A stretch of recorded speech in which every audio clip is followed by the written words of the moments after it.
Welcome back, everyone. I'm Greg Jarrett, filling in for Lou Dobbs. Chinese state media mocking President Trump over the U.S. trade dispute with China.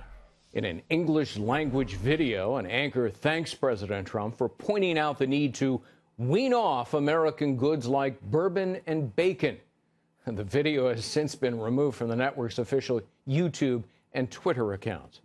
Well, joining me now to talk about this and a whole lot more, Gordon Chang, who is author of The Coming Collapse of China. Gordon, great to see you. Well, thank you so much, Greg. And you know, the only reason why I came here today was to get your autograph on my copy of your book. Well, I'll get yours on your book. Let's put it up on the screen. #1 New York Times bestseller for 3 straight weeks, The Russia Hoax, the illicit scheme to clear Hillary Clinton and frame Donald Trump. You can get it in bookstores nationwide. And I'm going to have to get a copy of yours, assuming it's signed. I want to ask you about this report from the Department of Defense that China is training its military for strikes against the U.S.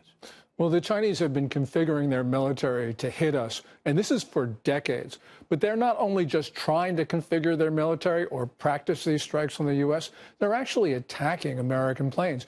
In the beginning of May, we learned that the Chinese lasered an American cargo plane near Djibouti, Horn of Africa.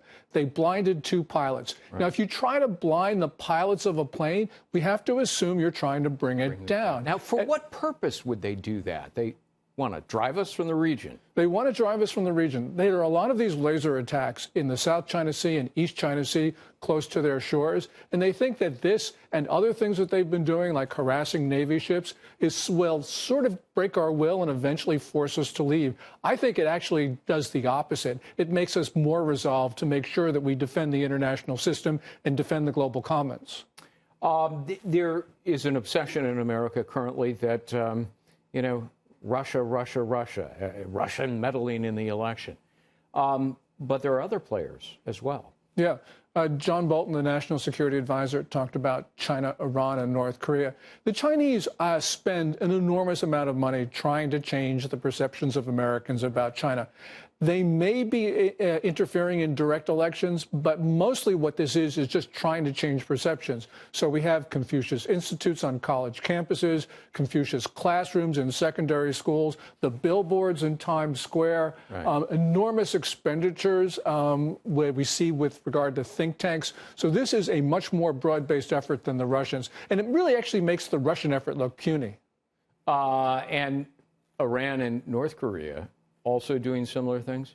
To a lesser extent. Obviously, they've got a very different agenda than the 2 big powers, China and Russia, and they don't have the resources. Right. But, we saw this with the North Koreans, the hack of Sony Pictures Entertainment in 2014. Sure. And what they were trying to do, and they were very explicit, was to make sure Americans did not go to see that movie, The Interview. And, we can say the effort's misguided, but the point is, the North Koreans, with Chinese help, launched those cyber attacks against the United States, right. Exfiltrated hundreds of terabytes of data out of Sony, and crippled the company for a little while. It's amazing what you said a moment ago, that the Chinese and the amount they invest in meddling in the U.S. Dwarfs what the Russians, and yet we're so obsessed with the Russians. At the very beginning, as I was introducing you, I mentioned this, the Chinese state broadcaster is sort of mocking the president. Yeah, this is really unprecedented. The Chinese have sort of tried to not do that. And the reason is that, if you go back a year, 2 years ago, Chinese leaders were very confident that they could control Trump. It didn't work out. We saw this with the tariffs and other means that the president's been using to undermine the Chinese and what they're doing in terms of predatory attacks on us.